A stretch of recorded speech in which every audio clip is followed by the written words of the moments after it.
Hi, I'm Stefanie Wainwright. I'm a wife, a mom, a business owner, and my life is chaotic all the time. So I created this podcast to help you find the funny, the good, while navigating through the chaos. This is Chaotic Compass Podcast. Okay, so it's Chaotic Compass, and we have a special guest this evening. Get a little round of applause. We have Steve and we have Curtis here from Nashville 90's. I swear, I'll get it straight this evening. And they have agreed to not be kidnapped from me, but, you know, at least better than my husband. He usually just subjects for me to kidnap him. So I have an actual guest here tonight. So. Oh, were you your first guest? Yeah, like legit. Like That's awesome. So it's usually I'll kidnap my husband or my kids. So yeah, and so it's legit first guest for real. So that's why I was like, I do this in my bedroom, so or my closet. So thanks for coming out here, guys. And just for a little plug, Chase Roofing has graciously offered their office here in Williamsburg to subject me taking over this evening. So. There's that little plug. But so tell me a little bit about you guys, like just what you do. Like what is, I mean, I know what you do. I've witnessed it, but a lot of people don't know. Yeah, so we are a 90s country cover band. That's about what we do. Yeah, it's pretty simple. The quickest elevator pitch ever. Yeah, no, I mean, you really don't have to sell much more than that. Right, Once you start telling people, you know, I liken us to the DeLoreans of the 90s country world. We are pretty strict on our set list about what we play and keep it true to that genre of music. And we are really 90s country fans playing to 90s country fans. Well, yeah, I don't think there was a song that you guys played that I didn't know. So that was kind of nice. So if I didn't know it, I probably would have been like, that probably wasn't 90s, so it's fine. Yeah, but it's kind of my jam. But the first time I saw you guys were playing at the Norva, which is pretty rad. So like, how did that come about? Like, that's really a big, awesome venue, and I heard it through friends. And so, how did that come about? Yeah. So Curtis is like, I got nothing. I have a day job. So I was at my day job, and my text message went off, and I have a Google Voice for the band phone. And I kind of ignored it and was doing what I was doing. About 15 minutes later, I looked at it and I was like, hey, this is so-and-so from the Norva. Would you guys like to play here? I was like, hey, I'll be right back. Yeah, so, I got to take this call. Yeah. So, we were text messaging back and forth. And, yeah, they out of the blue. It was amazing. You know, this band's only been around for about 15 months or so. Yeah, something like that. And, to get a phone call from a nationally known venue is pretty amazing. Yeah, you got to take that call for sure. Yeah, absolutely. So I called these guys. I was like, hey, question. Would you like to play? That's really awesome. And awesome notes that you were nominated Veer Magazine's 2023 Best Themed and Tribute Band of the Year. That's really awesome. So yeah, a cool nomination. And then to win it is pretty rad as well. So congratulations on that, guys. Thank you. Yeah, it's crazy. So how did you guys start? So you're saying, 15 months, you've only been officially together. Well, Steve and I have played together since the end of 2015 when the band at the time was looking for a guitar player, and I contacted them and we got together and started working. But that was a completely different vibe, different group of musicians. And then when we stopped with the lockdown of COVID and all that stuff, and Steve and I had kind of bounced around the idea of the 90s cover band. And when we started coming out of COVID, he contacted me and said, hey, why don't we do this? And it works for me. Very cool. So it's been a blast. So what did you originally play? So we were just a bar band that did just country, all kinds of country variety thing that you would go to any. So there's a ton of venues around Hampton Roads. If you're not familiar with Hampton Roads, if you're listening to this, a lot of really good, talented musicians around here. A lot of places to play music, and we did that every weekend. Until 2:00 in the morning, we were that band. Yeah, nice. I joke that Curtis is my third longest relationship because we have been, playing pretty steady together. And the 90s thing really came about, like Kurt said, you know, we pitched it back and forth, but we were in a groove. We played a lot before COVID. And then we were doing an acoustic show coming out of COVID. And there was the average age of the crowd about 9 o'clock was about 22 years old. Right. And we played some old 90s or old country, and I was like, I don't know how this is going to go over, buddy. So, Right. you know, we played, I think it was Check Yes or No, and they knew every word. And I looked at him, I'm like, oh, man. Thing. Oh, Yeah. this definitely. is something we I need know to when do. we went, I mean, I was thinking, you know, it was just going to be like my age and, you know, older. But there was a ton of young people, some of them that couldn't even drink in there. And I was like, wow, that's pretty cool. Yeah, that's been surprising to us too. Yeah. To see. Yeah, no judgment or anything. It's just cool to see. Yeah. Now, how many young people know Yeah. music, and they're really young to me. You know, They're really young to me, Curtis, too, to be fair. It's it's like my parents' age, my age, or they're 12. Like there's no in between. Like, Yeah. We did a college night out in Farmville, essentially for Longwood and HSC out there. And it's a great venue. We played there a couple times, and they called us to do a college night. And I was like, you know we play 90s country. right. Like, You yep. sure? Okay.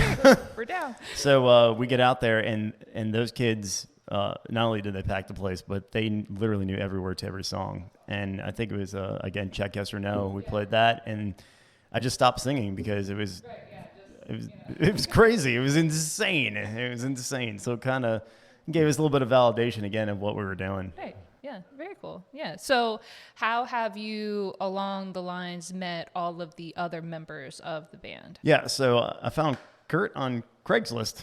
Believe it or not. Craigslist. That's Craigslist. Cool. Yes. Yeah. Yes. Bringing it back. I think, it still exists, but you actually have to pay for things on there now, which is like. Well, this was back when we when didn't have to pay for it. When it was free. Yeah. I didn't know where else to look for musicians that I didn't know. So he answered that call, and Kurt is retired Army musician. Thank you. I appreciate your service, sir. And I found that once you kind of find that world, you know, he knows a ton of people. And, you know, we met a sound engineer from the Army at a gig kind of by accident. And that guy introduced us to our drummer, and our drummer brought in our bass player, and they brought in the piano player. So, and those guys are active duty Army now. So Very cool. yeah, it's been really lucky. I've been really, really lucky. Right. Yeah. I mean, it's interesting to see how people go from one place to another. It's interesting to hear people's story. I'm always about people's stories and what I actually do for a living, not just this, but talking to people and not just giving them the service that, you know, we provide. It's more about the connection, and that's what I appreciate. So what is the most favorite, I know it's like most favorite or favoritist. I don't think either of the ones are. Yeah, I don't know. Grammar is not. So what is your most favorite thing about what you do? Well, walking on stage at the Norville with 600 and something people out there, that was pretty good. Next level, yeah. The most favorite thing for me about this band is that everybody takes it very seriously. You know, you can rely on people to learn the music. This is a problem that we, you know, Steve can attest to. When you play in bar bands like we used to, you know, you never know if somebody's going to learn the part or even be able to execute a certain part. So the guys that we work with in Nashville Nights are all pros, and they can really play well. And, you know, just as a professional musician, that's a great thing to have. Right, definitely. In your corner. For sure. Yeah, I mean, walking on stage with 600 people who were there for you it's hard to beat that. Maybe 900 people would be better. Right. I don't know. Yeah, it's like, but yeah, what's next level from that? I really enjoyed building the band. Yeah. I do a lot of behind the scenes work, the marketing and the hustling, and I really enjoy that. So as much as I enjoy playing and singing and you know, the crowd reaction and all that stuff, watching this project grow almost like a little kid growing up. Fruition, it's you know? it's been crazy. Yeah. Very cool. Yeah. Okay, what's your least favorite thing? No, I don't think there's anything that that that I don't like about it. Sometimes the late nights, driving back from a gig that's an hour or two away when he's played late, those kind of things. And of course, moving equipment around, that's a drag. We're working on getting some roadies. There you go, yeah. That'll be cool. We're only about this far away from Right. Tour bus next level, yeah. Yeah. Hey, I tell you what. Dreams. I will move some equipment if we got a tour bus. Right. I would trade the roadies for the tour bus. Right. I think the most challenging part, I won't say it's my least favorite, but it's just the most challenging is scheduling. I've got, 5 other schedules to deal with. We all have lives and families, and dealing, getting everybody on board and getting the venues to commit at a reasonable time, so I can, lock these guys in and say, hey, we're good for this gig. That's probably the most challenging part. Right. Honestly. Is it like group text to just like, hey, respond, yes, no? Like So we have a calendar, right? Ooh, fancy. So these guys are great about letting me know when they're not available. Cool. And then, so I can give a pretty quick answer to a venue, like, hey, I'll confirm, but we're pretty good for this date. And then it's usually a group text message on Messenger, and I send a little poll out, we good for this or not? Right. And everybody's awesome. The band is great about responding. It's trying to get our schedule as a group to line up with the venue. Right. Yeah. No, communication is definitely key, especially when you have that many moving parts with everybody's, thing going on. So that's cool. What's the most valuable lesson you've learned so far with what you're doing now? I don't know if I would call it a lesson, but something that's been really brought into clear relief is that if you have a plan and it's a good plan, and somebody's, and you have somebody working with you who can execute it, it'll work. If you can't just talk about what you want to do. Right. You got to plan it and execute the plan, and you can make it happen. And we owe, that's Steve, Yeah. the marketing and the planning and the booking gigs and stuff like that. All I'm doing is playing songs that I already played back in the 90s. When they were new. Right. The most valuable lesson I think I've learned in this band has been really setting boundaries and sticking to them. So you won't find us playing, in bars, in the corner of a bar with people half paying attention, watching the game. Like I said, there's a lot of talented musicians out there, and I commend them for spending those super late nights in a bar for not a lot of money. To do what they do what they love. But when we put this project together, I kind of had a decision to make, and we were gonna choose worth over value, right? So, right. Or understanding the difference between worth and value, and I think that's where some of our counterparts could probably learn a little bit of a lesson. That when you tell somebody, this is what we're worth. And this is, either in time or set length or whatever. And we come in with, like Kurt said, with a plan, and you got to prove their value. And I think we were able to put a project together that we could prove the value of what we can bring. And, there were plenty of venues that I said no to, and for a variety of reasons, but that kept us on track. And if you look at our social media, you'll only see us on, some pretty legit stages or at concert series or some outdoor events. And I think that's really what has helped us. We've moved along pretty quick, right? From startup to we're playing 3 national venues next month. Yeah.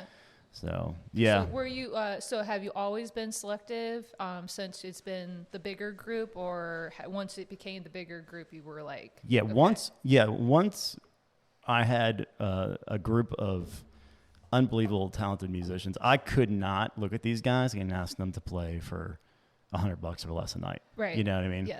And I don't know that the public really understands how the business works.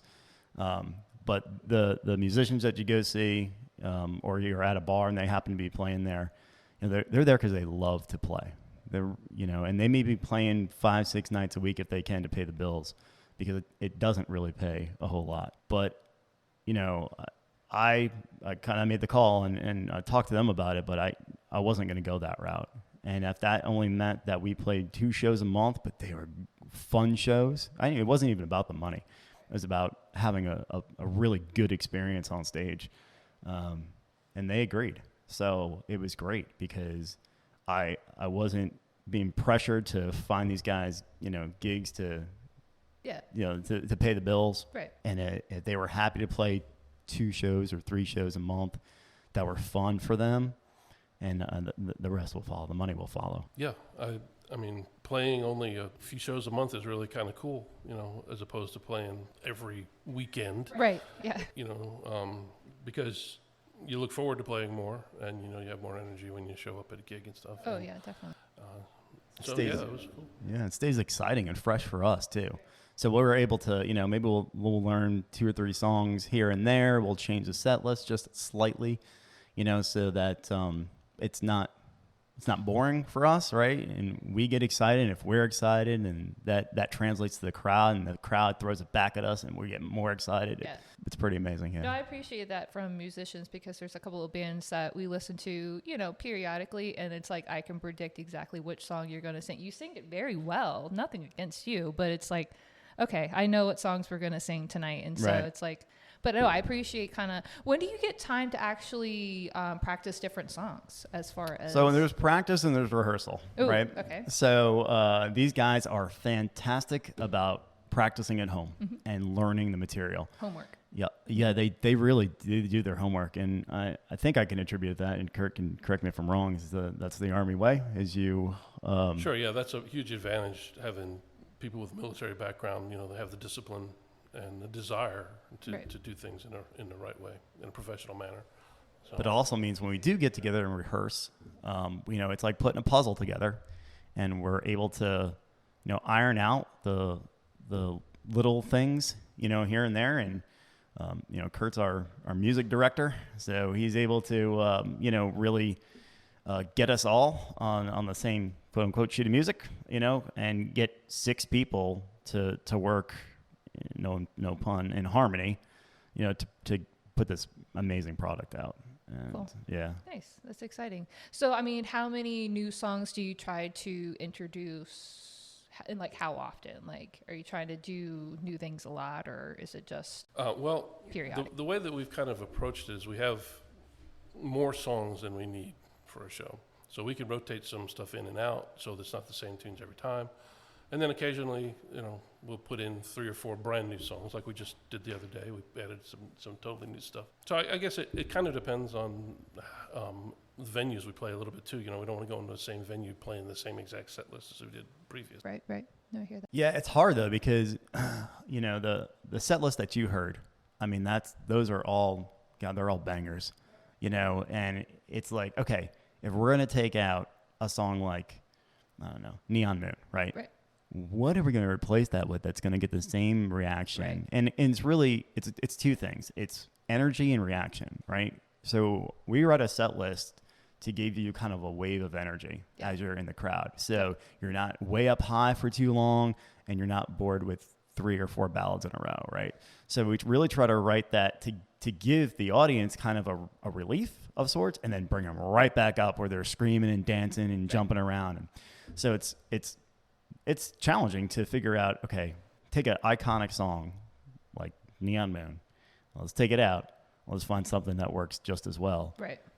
That still without has losing, the same vibe. without losing that energy. Right. Mm-hmm. Yeah. Yeah, that's hard. No, I appreciate that as far as the different tones and textures that you have brought into the different playlists, because for us, it was just, for me, my husband was more of an REM guy during that time, so it's fine. We don't judge him. It's fine. But for me, it was more of just bringing back. It was like, wow, it was like, I can remember listening to a song all the time, and it was like, okay. And then now it's like, oh, wow, that was like my first dance in middle school, and so it's like, okay. And so, you're bringing all of those feelings and vibes back. So it's pretty cool. So on the hard days, on the hard days, how do you keep pushing through? I don't know if we've had super hard days. See, look, okay.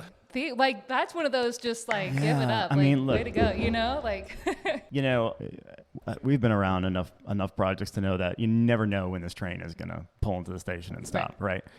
So we really do take it gig by gig, and phone call by phone call, and opportunity by opportunity. And I think the fact that we don't play every weekend, that we're not traveling and touring around, like on a bus, we're gone for a month. Yeah. I think that helps a lot, because things stay, like Kurt said, they stay fresh and exciting for us. And I think we're generally like each other. Yeah, like, you enjoy each other. That makes it easy. We do, and and it is business, so it's not like we're gonna get together and we're gonna waste 4 hours on, drinking and not getting work done. We get together for rehearsal, and if we rehearse for 2 hours, I mean, we're playing for 2 hours, right. Or we're working for 2 hours. So which allows us then to say, hey, all right, well, we're done with rehearsal, let's go grab a beer, sometimes, or it's not pulling the guys away from their families for all night, 2 or 3 nights a week. Right. No, I hear that. No, so that's cool. Luckily, really knock on wood, we haven't had a whole lot of hard times. So how did you get through COVID? I mean, for me, that's a hard time for musicians. Like, I know it wasn't the big band then, but as far as so I didn't play. I didn't really either. No, didn't at all. No, nothing on. Like, weren't just like, hey, let me just go Facebook Live just to do something. I did some Facebook Live stuff. Yeah, that's cool. Just played and sang some tunes just for the for the heck of it. Yeah, because it's like I can't do anything else. But, so. Yeah, what year was it? 2019 was when the lockdown happened. Whatever year. 2020. 2020. Okay, so I played a St. Patrick's Day gig in March. Yeah, that was right. And as it was shutting down. Yep, and it was like the next day. It was like that's it, everything. Yeah. Set. And I didn't play another gig until the following June. Wow. So I didn't do anything that whole time, but practice. Sit around noodling and practicing and stuff. Yeah, we would literally put bands on, like they were playing like live. Everybody was doing lives. And so that we would just put it on the TV in the living room. And then it would, like, you think like Neon Moon or like a string of blue lights. We literally put that in our living room and like had margaritas on Cinco de Mayo. We were like, I can't do anything else, but this is what I can do because we're going to drive each other crazy. Yeah, So we came out of that doing acoustic shows, just the two of us. And I was like, man, it's been a while. yeah. But there were some good things that came out of the lockdown. I mean, if you want to try to look on the bright side, when this venue started having live music again, they started them earlier. Yeah. So instead of 10 to 2, like I'm doing tomorrow night, Right. it was 8 to midnight or something like that, or even earlier than that. So that was kind of cool. Yeah, that definitely applaud. things came out that way, and a lot of venues have stayed with that since then. Yeah, you've noticed that people are kind of coming out earlier now but I mean maybe it's just because I'm getting to that age. I'd rather be in bed by midnight and not out, but right. Just saying, but when we went to Norfolk, we had got, because I was like, I'm not driving home, because I think you guys got off a stage like midnight. I was like, I'm not driving home. It was like 11:30. Yeah, I know. It was kind of unintentional. The show wasn't supposed to go that long. Yeah, well, no, we appreciate it. Our opener had some technical issues that he had to work through, and then he wanted to play, so Yeah, we let him play. Kept going. He kept pushing through. So, He did. Yeah. He's actually going to be with us in Richmond. Yeah, very cool. Yeah. Thanks. No, we when we had gone there, we had stayed at it was random. We just popped in and stayed at the hotel down there. But shout out to it's the Grilled Cheese Bistro. Yes. Holy heck. Oh my God. I never knew that I could love a grilled cheese so hard, but Wait, like there's a bistro that specializes in grilled cheese sandwich. Yes. But like it's How not do I just, not know about that? Right. It's this tiny little hole in the wall, Oh but my God. it is It's amazing. amazing. Hey, if you're listening, Grilled Cheese Right, Bistro. yeah, just saying, just a little plug for grilled cheese bistro. They are amazing. But that ended up being our date night. We did grilled cheese bistro and then you guys. So no, it's really cool. The vibe coming in there. Usually in downtown Norfolk, there isn't as many country people down there at that concentration. And like when we all kind of dispersed out of there after it, I was like, everybody's wearing plaid. Like, I was like, what is going on? Yeah. It was I didn't ask them how many tickets we had sold. I didn't ask them what the expectation of the crowd was going to be. These guys kept asking, and I finally got the numbers like the day before, I think, and they weren't as large as the crowd that was there. Right. So, It was more people than we expected. Yeah. I remember walking on stage and looking at Adam, the drummer, and he's like, all big eyes. It's like, it whoa. was a ton of people. Yeah. And that actually is my first time ever being at the Norva, because it's such like, a great room. Yeah, it's a really cool place. So it's Yeah. just interesting of how the aesthetic, it does remind me of Vanguard a lot too, as far as like the old brick and just kind of, you get a good feel when you walk in there. It's not like dark and dingy, No, so it's that's really one cool. of the Rolling Stone top venues of the country. I did not know that. Yeah. Nice. Very cool. Yeah, it's got quite a history if you dive into it a little bit. Yeah, I'll have to do that. Yeah. But shout out to the Norva. They were Yeah. very cool. And they treated us like Yeah, it rock was stars. Yeah. It was amazing. Yeah, Nice. those guys were great. Very cool. Yeah. Uh-huh. I mean, so I'm just telling you, like, when you can have that many people there and you can literally walk up to the bar and grab a drink and come back and not really miss a whole verse, I was like, Yeah, they're it's pretty doing good. something right. Yeah. But they had it going on. So, what is a big goal for you guys for 2023? Ooh. Yeah. I'll be honest, I saw the questions, but I didn't think about it too much. I want to travel a little bit more.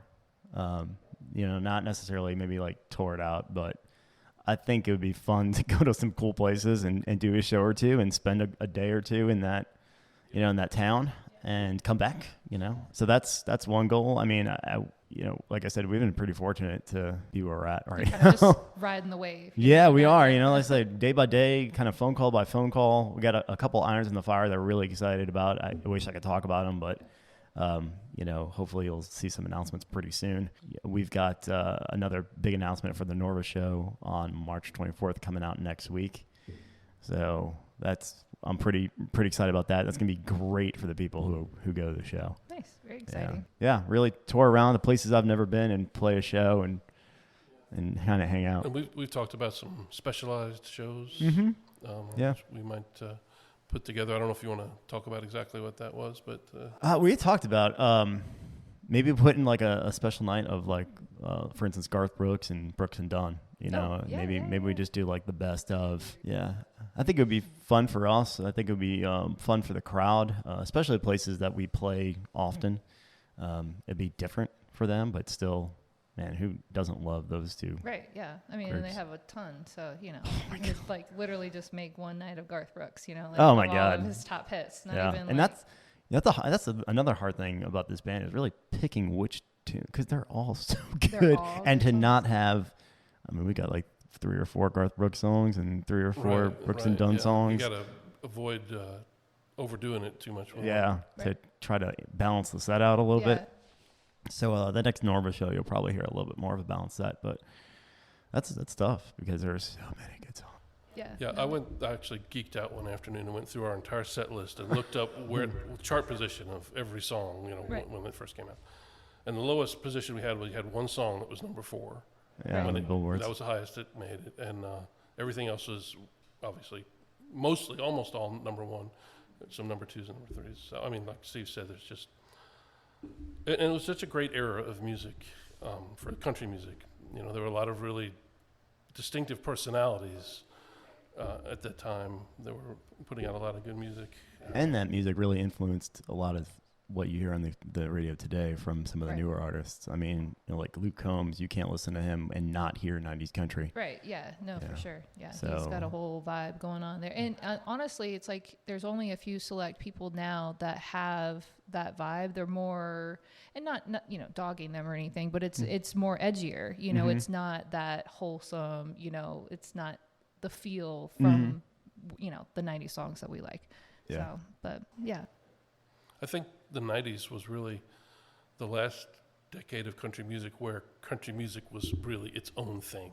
Right. And then other outside influences, R&B and rock and stuff, started coming in the early 2000s and still are kind of an influence in that style.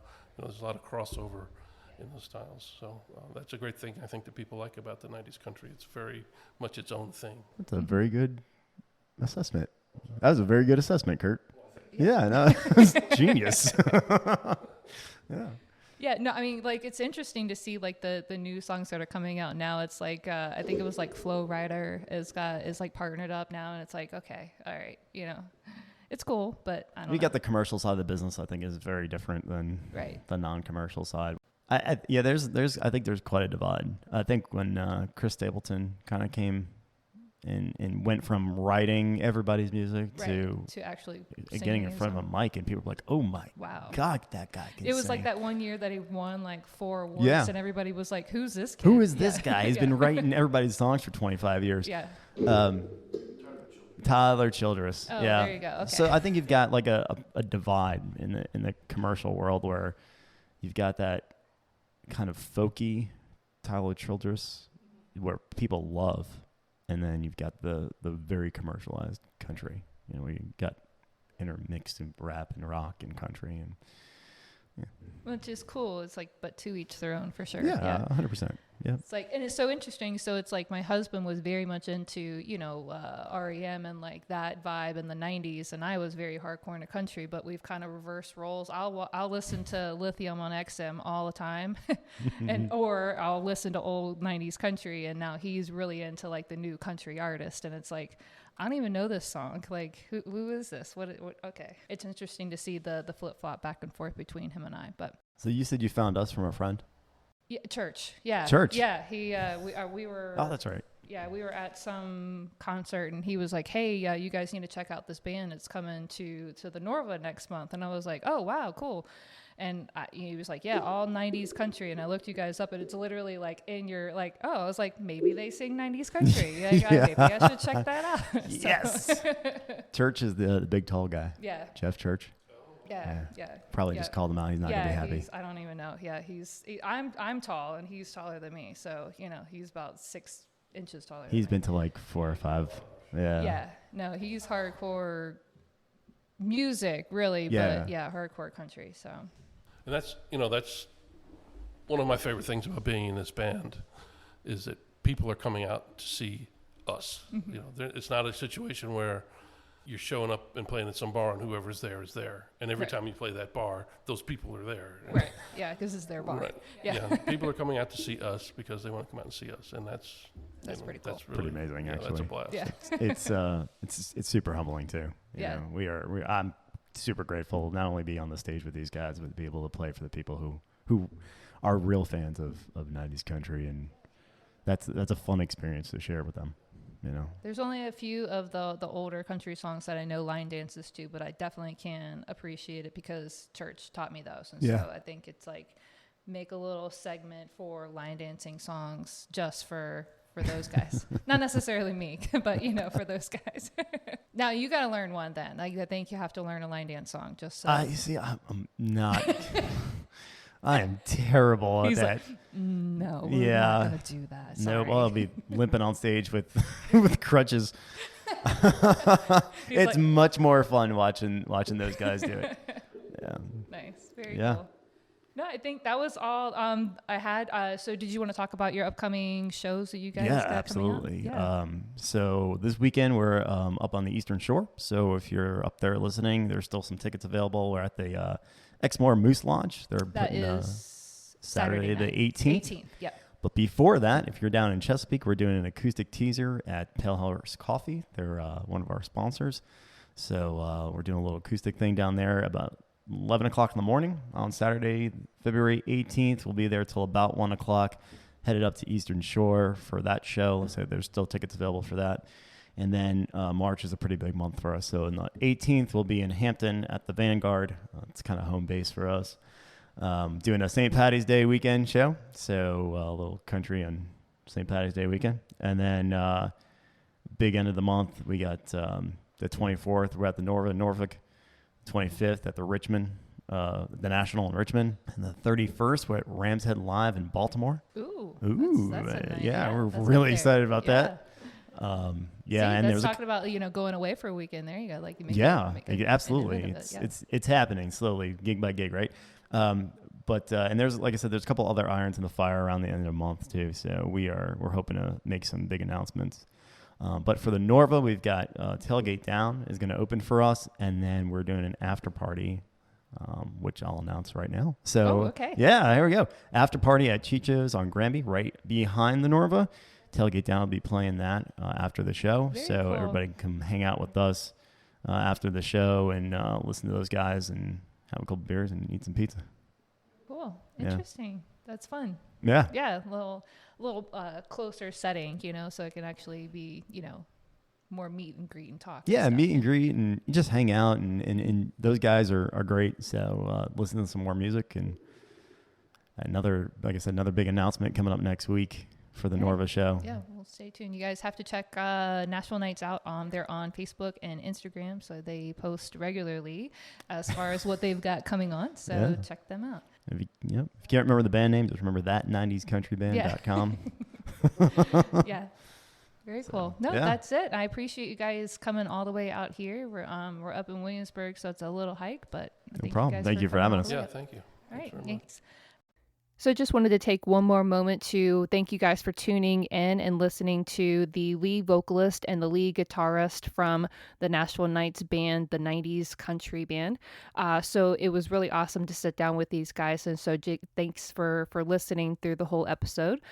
Getting on to the topic of this evening as well, we have our giveaway for 2 tickets for the Nashville Nights Band's concert that's happening in Richmond, Virginia at the National on March 25th at 8 p.m.